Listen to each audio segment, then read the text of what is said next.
Assalamualaikum, salam sejahtera dan selamat kembali semula ke channel Abang. Terima kasih sangat-sangat sudi nak dengarkan sambungan daripada cerita yang Abang dendangkan, ceritakan pada hari Jumaat yang lepas. Jadi cerita kali ini sambungan moga-moga menjadi iktibar dan hiburan untuk kita semua. Pada semua yang mendengarnya termasuk hiburan dan iktibar pada Abang juga. Jadi sebelum kita mulakan cerita, marilah kita sama-sama berdoa kepada Allah Ta'ala. Semoga Allah panjangkan umur, murahkan rezeki, berikan kesihatan yang baik untuk kita semua, permudahkan segala urusan kita dunia dan di akhirat. Semoga Allah memberikan syurga buat mak ayah kita, juga memberikan keamanan untuk kita satu dunia. Tanpa berlengah lagi, Abang akan sambungkan cerita yang telah Abang putuskan 2 hari yang lepas. Abang mulakan dengan A'udzubillahi minasyaitonirrajim. Bismillahirrahmanirrahim. Allahumma sholli ala sayyidina Muhammad wa ala ali sayyidina Muhammad.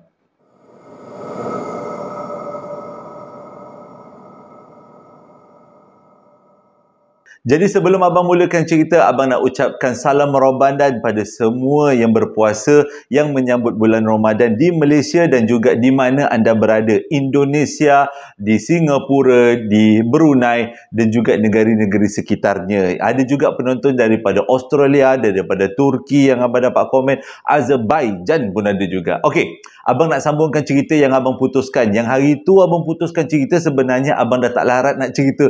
Dia punya tekanan dan juga penat sewaktu berpuasa tu menyebabkan Abang putuskan cerita. Abang minta maaf sangat-sangat. Okey, ni Abang nak sambunglah ceritanya.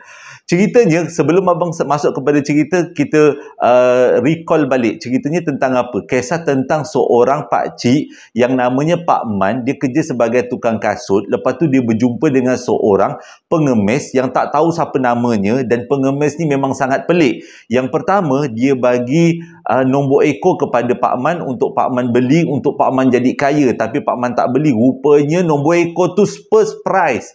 Jadi yang keduanya adalah ramai ayam-ayam yang mendapatkan khidmat daripada pengemis ni tadi. Tujuannya adalah untuk meningkatkan jualan.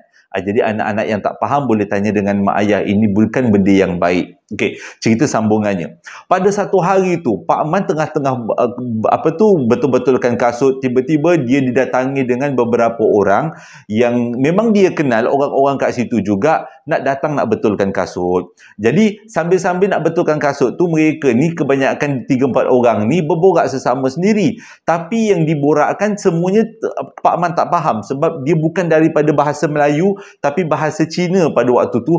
Contohnya dia borak macam ni, cepat. Pak Aman tak, pengemis.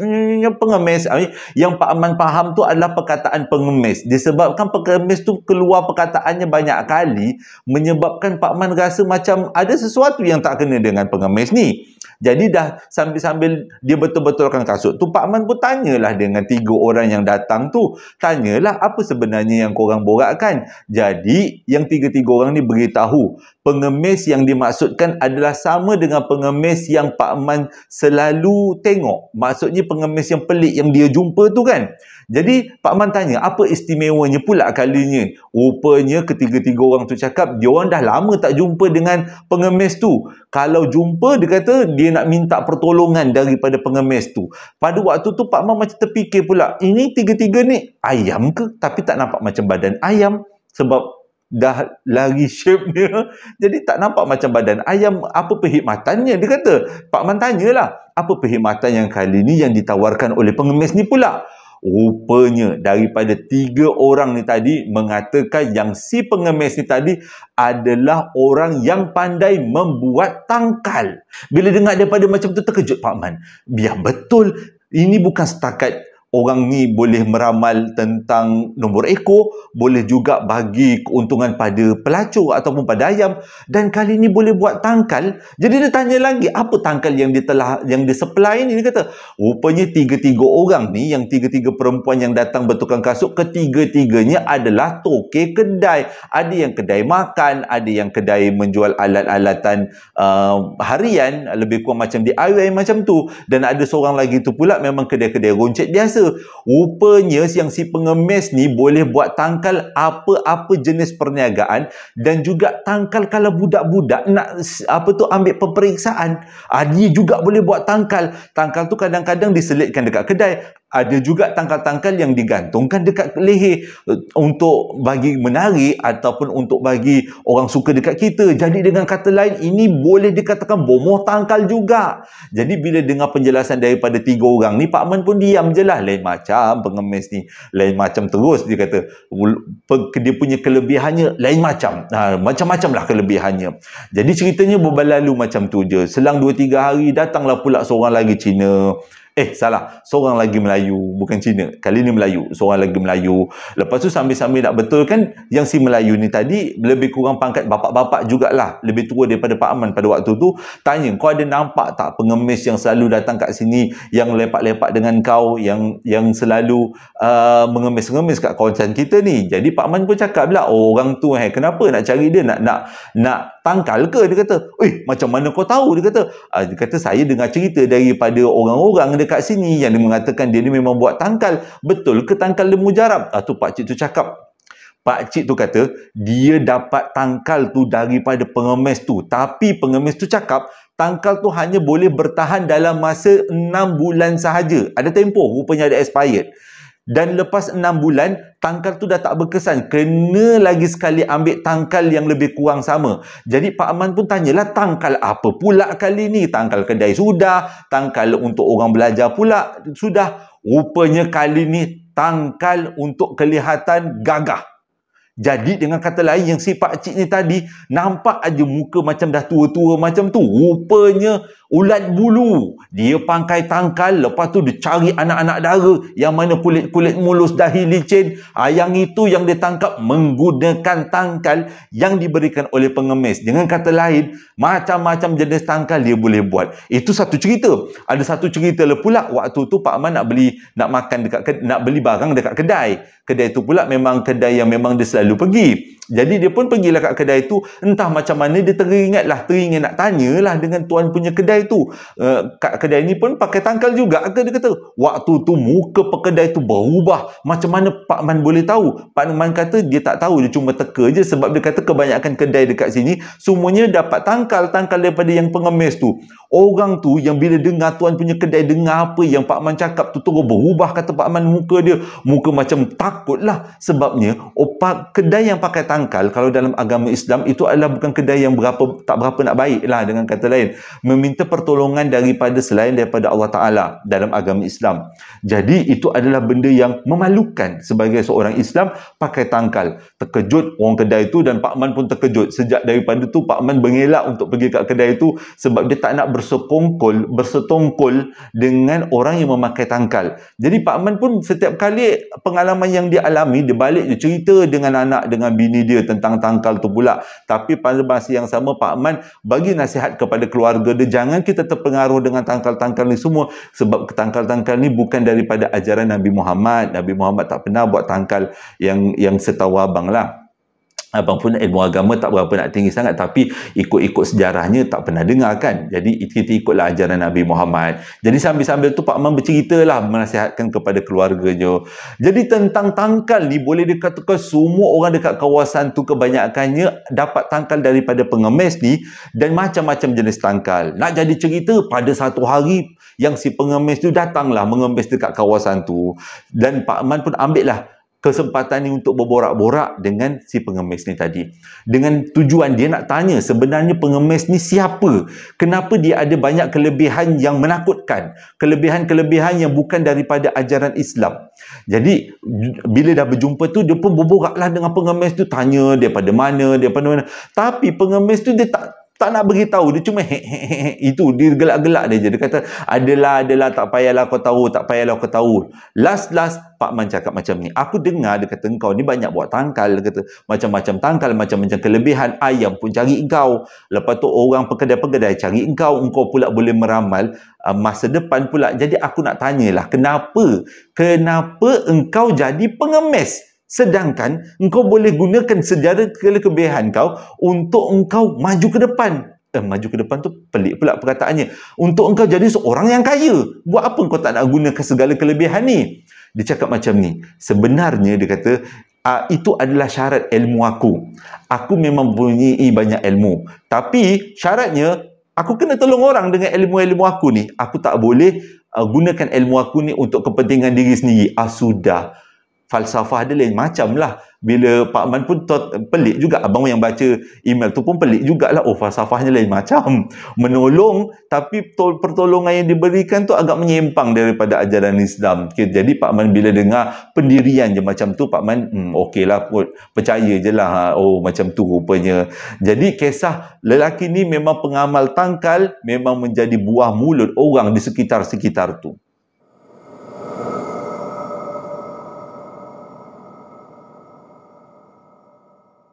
Jadi ini adalah bahagian terakhir dalam cerita ni. Abang minta maaf sangat-sangat sekali lagi kalau abang putuskan cerita sebabnya agak terlalu penat untuk bercerita di bulan Ramadan. Pada satu hari tu, waktu tu hujan, bukanlah hujan sangat lah, tapi cuaca tak berapa nak baik sangat. Dalam email tu dia tulis cuaca tak berapa nak baik. Abang pula letak waktu hujan. Lebih kurang kita bayangkan dalam keadaan suasana yang gelap-gelap, hujan renyai-renyai, dia punya guruhnya lagi mendung. Dalam keadaan macam tu, Pak Man pun susahlah nak dapat customer. Jaranglah orang datang nak betul-betulkan kasut. Jadi dia betulkanlah kasut-kasut yang ada. Sebab dengan kasut-kasut yang ada, yang orang tak ambil tu, dia boleh buat jualan. Jual semula kasut-kasut tu. Sebab orang dah tak ambil 4-5 bulan kan, bolehlah dijadikan salah satu sumber rezeki. Tengah-tengah dia betul-betulkan kasut dalam keadaan hujan-hujan renyai tu, tiba-tiba pengemis tu datang. Datanglah jumpa Pak Man, dia salam-salam, dia kata. Tapi kali ni Pak Man pelik tengok dia. Sebabnya pakaian dia tak seperti biasa.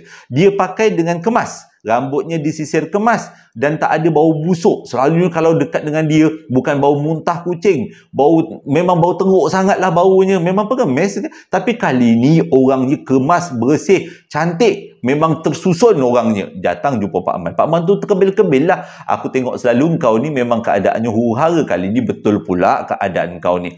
Jadi, waktu dah salam-salam tu, dia kata dia tak nak cakap banyak. Dia cakap, macam ni, aku dah nak pindah daripada sini, aku nak pergi ke tempat lain. Dia kata, jadi Pak Man tanyalah nak pindah ke mana. Kalau boleh tahu kat mana, bolehlah kalau ada orang nak cari, orang nak dapatkan khidmat, kan, boleh beritahu dengan si pengemis ni tadi. Dia kata tak, dia nak pindah jauh dan tak mungkin dia akan muncul dekat sini lagi. Pak Man dengar je lah, macam tu. Okeylah, tak apalah, hati-hatilah dalam perjalanan. Lepas tu dia pegang tangan Pak Man.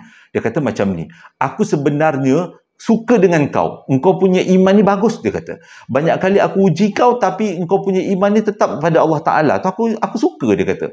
Jadi aku nak bagi pertolongan yang terakhir. Kali ni pertolongan ni aku harap engkau terimalah seadanya, dia kata. Jadi Pak Man kata, kalau pertolongan yang kurafat-kurafat ni, dia tak nak lah, dia kata, sebabnya melanggar daripada ajaran Islam. Tak ada, dia kata. Yang ni pertolongan ni berdasarkan kepada niat. Kalau niat kau baik, baiklah jadinya. Kalau niat kau nak ke arah keburukan, buruklah jadinya.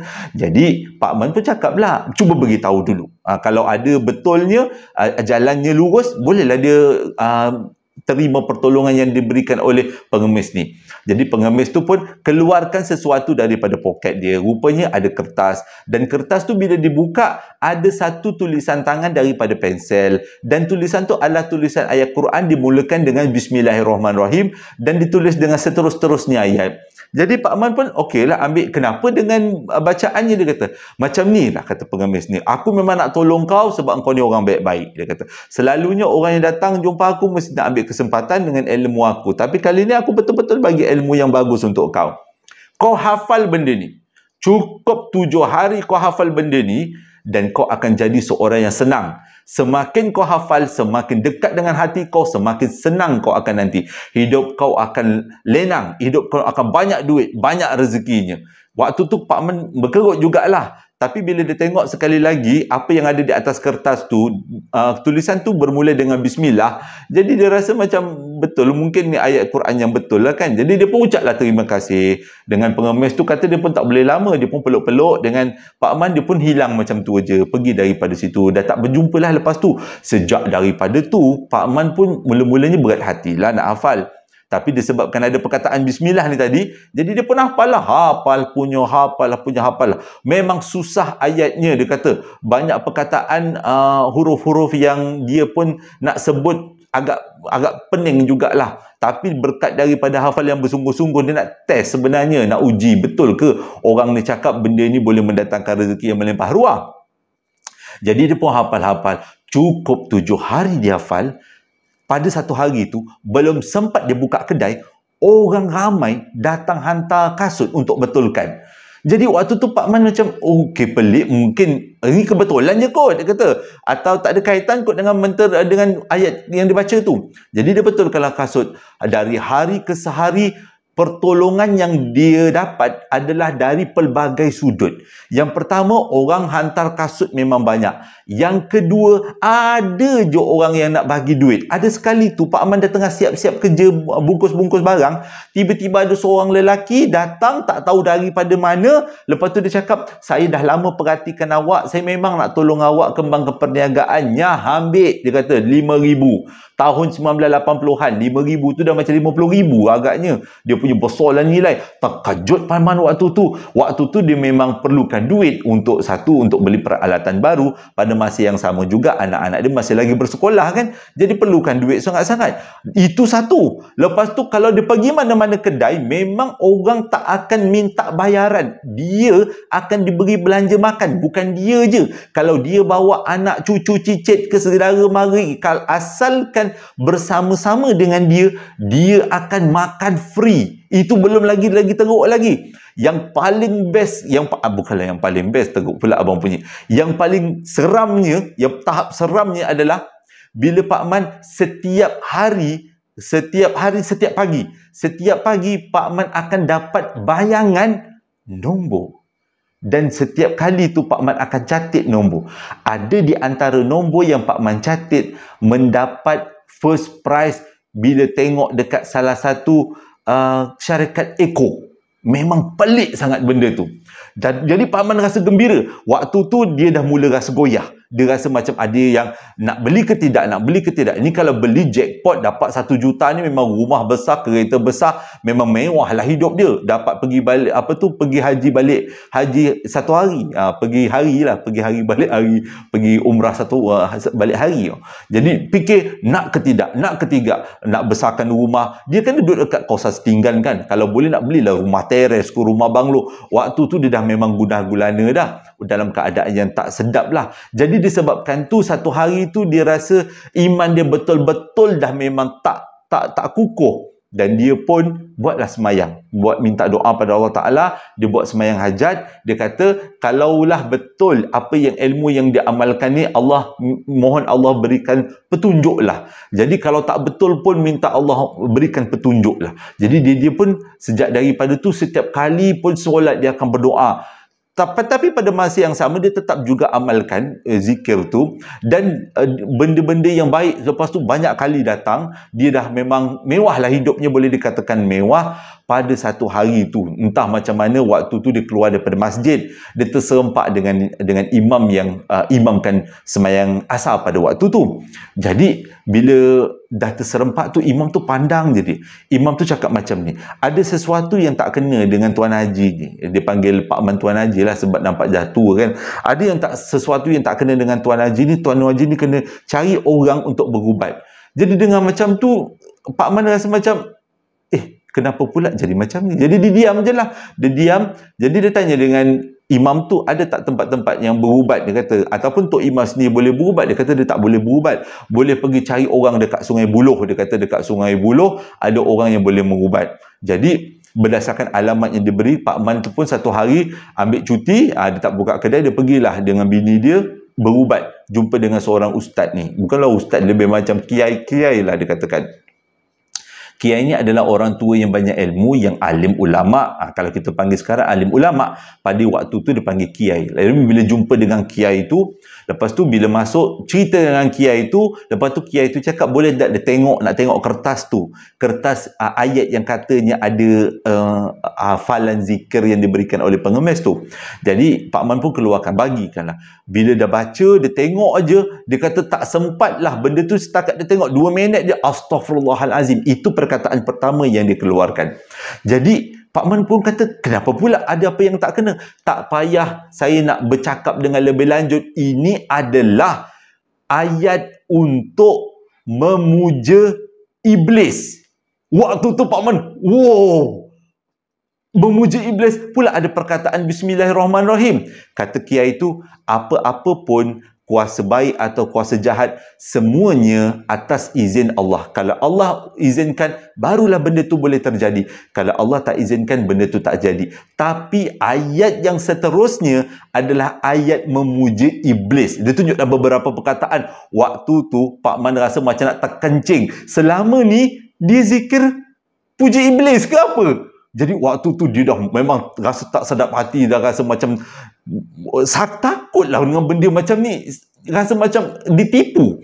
Jadi dia kata mintalah dengan ustaz tu macam mana nak buat ni, macam mana. Dia kata ustaz tu kata, kiai tu cakap, solat, minta ampun pada Allah Ta'ala, taubat nasuha. Sebab dia kata Allah Maha Pengampun lagi Maha Pengasihani. Dia kata taubat nasuha, setiap kali semayang buat solat taubat. Setiap kali semayang dan malam buat solat taubat juga. Minta ampun pada Allah sebab kita dalam kalangan orang yang tak tahu, dia kata. Jadi balik tu pun bila dengan nasihat, tak ada mentera-mentera, tak ada mandi bunga, tak ada. Itu je yang dia kena amalkan. Dan juga dia kena amalkan zikir selawat Nabi 1000 kali satu hari, iaitu selama 40 hari.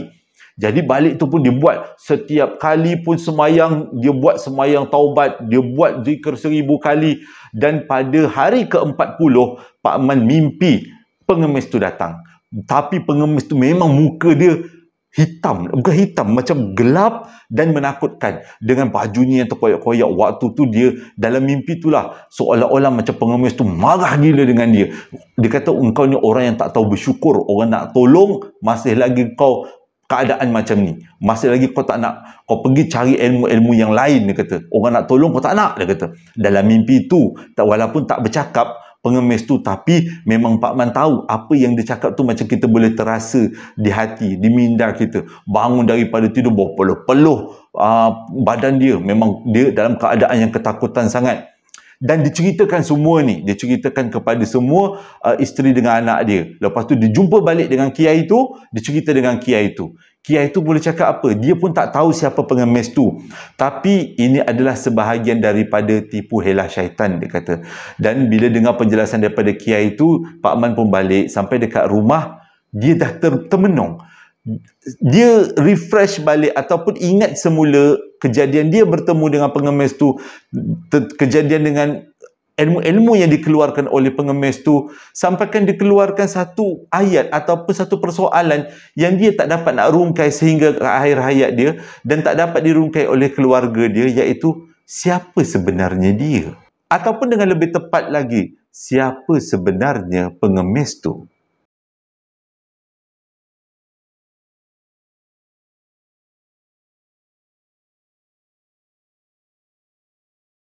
Terima kasih sangat-sangat sudi dengarkan cerita yang abang sampaikan. Waktu abang dapat email ni, abang betul-betul baca daripada mula sampai habis dengan harapan abang nak tahu siapa dia. Tapi abang pun tak tahu siapa dia. Rupanya yang menghantarkan email adalah anak kepada Pak Man. Jadi diminta kita kongsikan. Tipu helah syaitan ni ada dalam banyak bentuk. Jadi sempena dengan bulan Ramadan ni, memang bagus cerita ni untuk abang dan juga untuk kita semua jadikan iktibar dan pengajaran. Janganlah kita terjumpa lah, minta dijauhkan kita terjumpa dengan benda orang-orang macam ni kan, yang bertopengkan syaitan ni. Nampak macam baik, tapi sebenarnya ada muslihat di sebaliknya.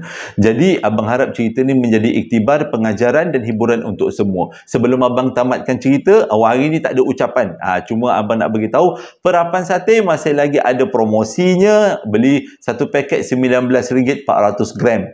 Boleh masak sampai 3-4 ekor ayam. Lepas tu sambal lara masih lagi ada promosinya, beli 3 dapat RM30. Coklat emas belum lagi. Jadi boleh tekan link dan beg kuning yang abang sediakan di bawah setiap video. Moga-moga dapatlah kita semua merasai abang punya resepi. Okey, terima kasih sangat-sangat sudi dengarkan cerita yang abang sampaikan. Sebelum abang tamatkan cerita, genap bulan 4 ni, masuk bulan 4 ni genap abang bercerita sebagai seorang pencerita 3 tahun rupanya. Kejam pelik dah 3 tahun abang bercerita. Tapi abang tak terasa sebab setiap kali pun abang dapat cerita yang pelik-pelik lah macam ni, yang menarik. Dan terima kasih sangat-sangat sokongan daripada semua. 3 tahun abang duduk di sini sebagai pencerita, dengan daripada kamera yang tak elok jadi kamera yang elok. Dan sekarang dah dapat beli mikrofon yang boleh tahan mahalnya.